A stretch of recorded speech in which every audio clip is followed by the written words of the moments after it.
gon' give it to you.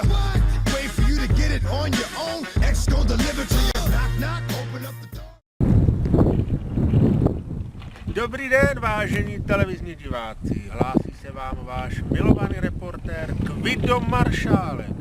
Já vás vítám ve sluncem zatopené oblasti Kralického Sněžníku. Pokud se podíváte po mojí pravici, je krásně vidět samotný král.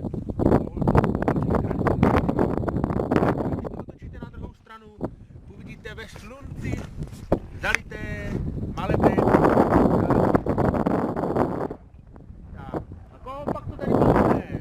Legendární lyžařku Lindsay Vonovou. Lindsay, vítej mezi námi. Řekni nám, jak se ti tady líbí? Dobrý den, no tak já jsem tady asi po 15 letech. Když jo, po 15 letech jsem tady poprvé, po 15 letech jsem se sjela opět černou sjezdu. Nepovídej, Lindsay, a už se opalovala? Zatím ne, má vysvětnout sluníčko, Teče píšou to dole, jako blázen. no, ale za chvilku vysvětne.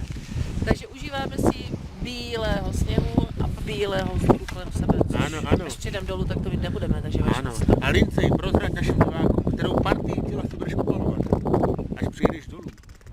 Už to víš? Nevadí, nic neříkej, protože to bude překvapení pro naše diváky. Zůstaňte nám věrní a my se vám pozveme opět ze trati. Zdraví vás Kvido Maršálek a Lindsay Vonová. A ráda se